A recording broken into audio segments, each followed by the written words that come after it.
Hi friends, this is Carmen. Welcome back to my channel. If it's your first time here, welcome. My channel is all about balcony gardening with succulents and cacti and houseplants in an apartment setting. So if that's something that you are interested in or that you want to learn more about, make sure you hit that subscribe button down below so you don't miss a thing, okay? Today I'm going to be sharing with you one of my favorite genuses of houseplants, the Aglaonema or Chinese Evergreen. Up until a couple of days ago, I had 4 in my collection, but I added one more, and I'm going to save that one for last. And I'm going to tell you all about the care of these beautiful plants and why I love them so much. So stay tuned. Okay, so one of the very first houseplants that I got was an Aglaonema along with a Sansevieria. And the very first one that I got is this one right here, the Maria. Isn't that beautiful? And I will be honest with you, I did pick it up, yes, because I thought the foliage was pretty, but then I saw that the name was Maria, and my first name is Maria.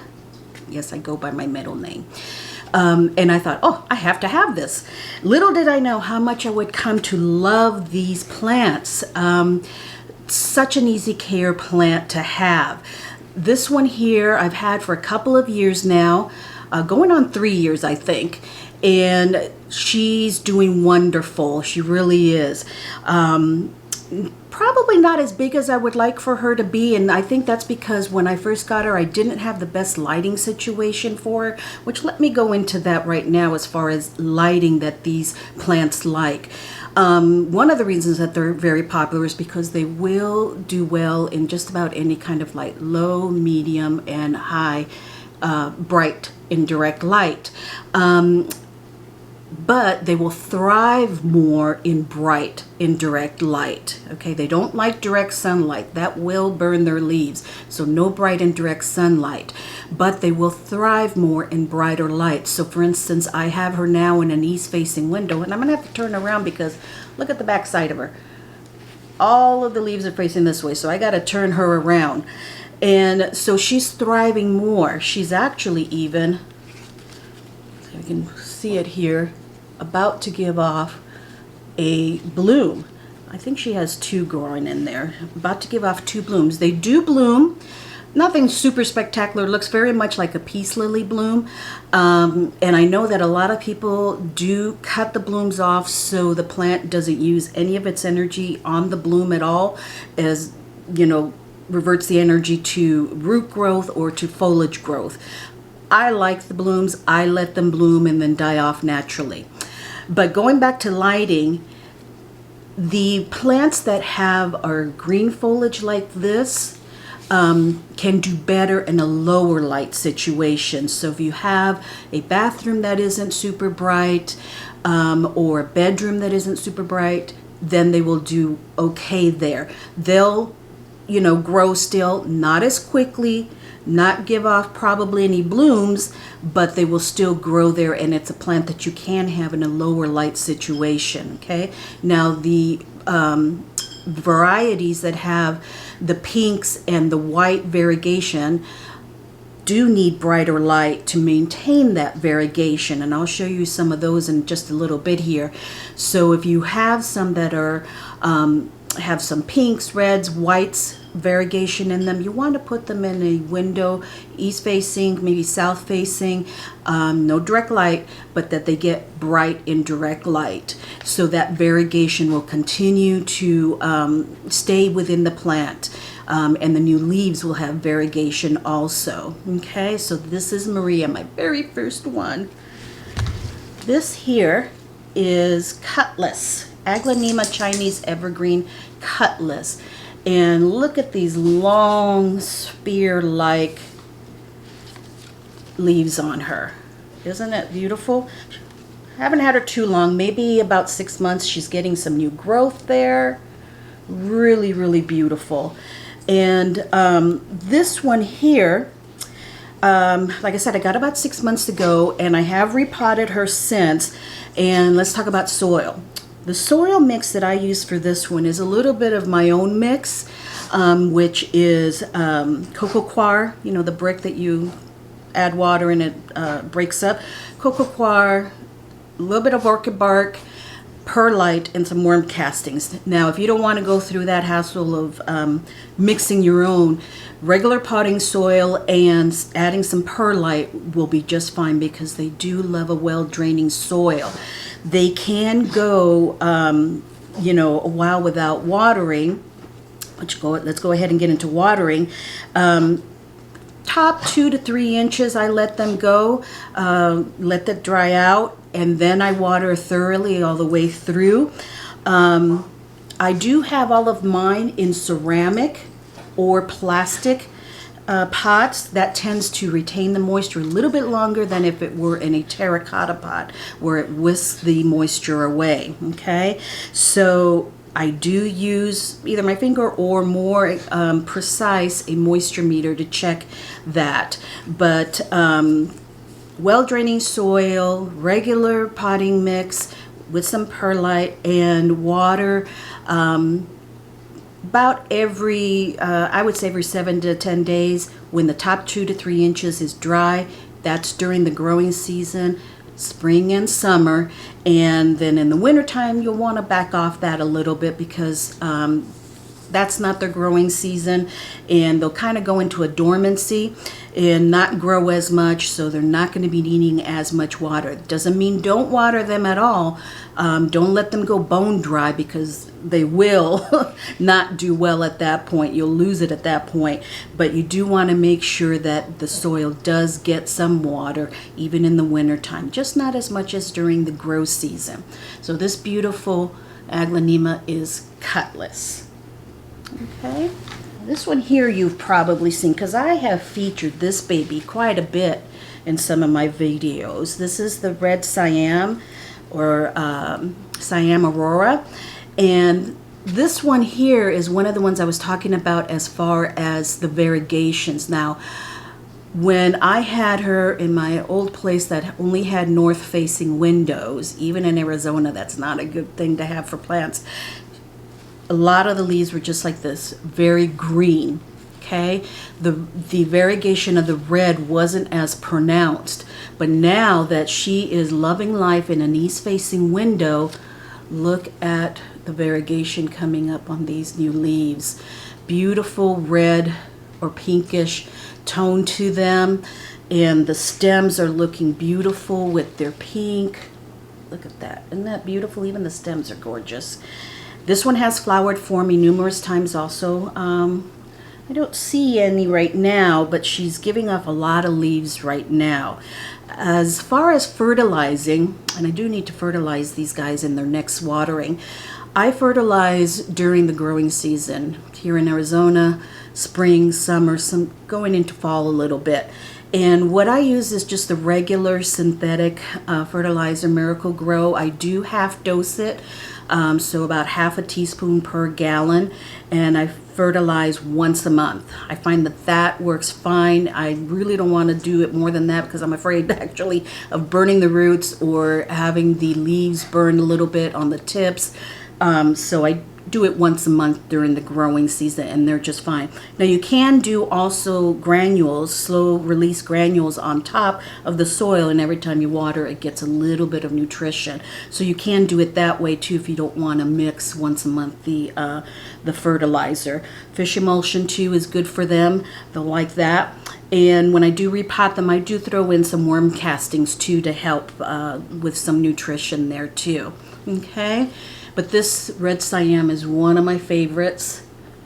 Loving life in an east-facing window, and that variegation is still coming through. Okay. Now this one here, I've had my struggles with.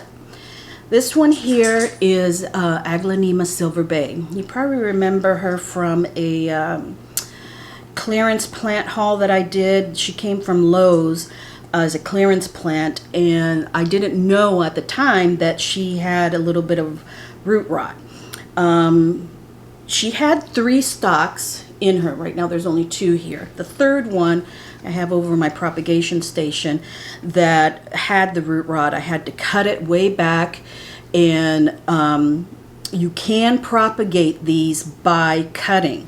And what you have to do, me see if I can get this closer, is cut right beneath this line here. This is basically a leaf node. So you would cut right beneath that line and put it in water propagation. The roots will come out there, and that will spark the plant also here to grow branches out. Okay, so I did that with the other stock that was in here, water propagated it, the roots came out. It's now in soil, but I have it over in my propagation station because it's just having a little bit of trouble getting used to the soil. So I'm just keeping a closer eye on it. And this one here started to lose leaves then. I'm like, what is going on? It started to lose leaves. I thought I was going to lose these also, but then it stopped. And then it said, okay, I think I like it here. I'm going to give off some more leaves. And this week, it's got some leaf right here and a leaf right there giving off. And so I think that she's going to fill out nicely. I have thought about planting the other one back in here to fill out this pot a little bit more when that one settles down a little bit, and putting it back in here to fill it out a little bit more, because you know it's lost all the leaves and it's looking a little bit more you know, sparse than I'd like it to look. But these can be propagated, and you can put it back into the pot to fill out the pot a little bit more. When you do buy them in stores, you'll notice that there's several plants in there. That's how they get the full pots. Excuse me. So I think that's what I'm going to do with this one also. Now, as far as temperature and humidity in the home, you know, I'm in Arizona, so it's very dry here. These like temperatures above 60 degrees. They are native to Asia. Rosie? They're native to Asia, and so, you know, the temperatures there don't get very cold at all. So they like temperatures above 60. And they like, you know, regular household humidity can be okay for them.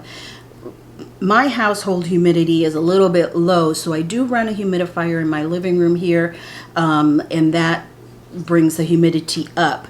But even before I had a humidifier, they were doing fine, and they acclimated well to just regular household humidity with no help. So they don't need a humidifier. If you were still worried about that, you don't want to get a humidifier, what you can do is get a tray, put some pebbles on it, put some water down in there, set this on top of the pebbles. Don't let the water be touching your drainage hole so it doesn't go up into the pot, but that water around the pebbles, as it evaporates, will give kind of its own little microclimate system here, and give some humidity for the plant if you want to go that route. So that's something you can do also. But the Silver Bay, she's finally coming around, giving me 2 new leaves this week, and I'm going to put the other one back in here eventually to fill out this pot. And you know, having clearance plants is something that I really enjoy because of the challenge of bringing them back from the brink of death and having them thrive. So this one is one of my ones that I'm really proud of, that she has come back from beyond. So now let me show you the most recent one that I got. You probably remember that on my wish list, houseplants wish list, I did have a couple Aglaonemas on there. I got the Cutlass already, and I had a Etta Rose, I believe, because I wanted something pink. I have not been able to find the Etta Rose yet. She's being very elusive, but this week I happened to be at my favorite place, Plant Stand of Arizona, and I found this beauty. This is Aglaonema Wishes, and she has a beautiful, beautiful variegation of the pink just kind of splattered on there. And this 6-inch pot is nice and full. They had these for $12.95 there, which I thought was really good, because I know this Wishes one is little bit uncommon, a little bit hard to find. I've only been able to find it online. I have not been able to see it anywhere else, locally at least, but I did find it there, and added it to my collection of Aglaonemas. It is a pink one, although I'm still on the lookout for Etta Rose. I'm happy to welcome Wishes to the collection and add a pink one with pink variegation to the collection. Now, one thing that you do want to know if you have pets or small children is that Aglaonemas are toxic. They have what is called, and I wrote the name down here so I don't mess it up, calcium oxalate crystals, which can be very irritating if you get them on your skin, chew them, anything like that. They cause a very bad rash, very bad irritation, very bad digestive problems if you ingest it. So you do want to make sure that if you have puppies, cats, children that have a tendency to, you know, bite plants or eat plants, maybe this one isn't the one for you, or Aglaonemas aren't the one for you, or put them in a location where they're not able to get to them, because they can be toxic to pets and children. Okay, but this is just a beauty here. Now, finally, I think pests is probably the last thing that we need to cover. I have not had any issues with pests with mine, knock on wood. But they are known to have spider mites, mealybugs, and scales can be the three that they may be susceptible to. So those are the ones that you want to be on the lookout for and treat and catch as early as possible if you do have them. But like I said, I haven't had any issues with any of mine as far as any pests. They're fairly pest free. And I just noticed too that this one has a bud that's coming out there. Let's see if I can get it there. So that one's going to be flowering too. Yeah, they flower in the spring and summer. So I am so happy to add Wishes to my collection. I think I covered everything as far as their care. If I missed anything, friends, please leave it down in the comments below your question on them. I only have 5 right now, but I'm adding more. As I obtain more room, I will be adding more. And it's really such a beautiful houseplant, so easy to take care of. Given the right situations, they'll really, really blossom and prosper for you. If you enjoyed this video, friends, please do give it a like. Give it a thumbs up, and if you haven't subscribed already, please do so. You don't want to miss any of this fun, and I will see you in the next video. Okay, have a blessed day. Bye bye.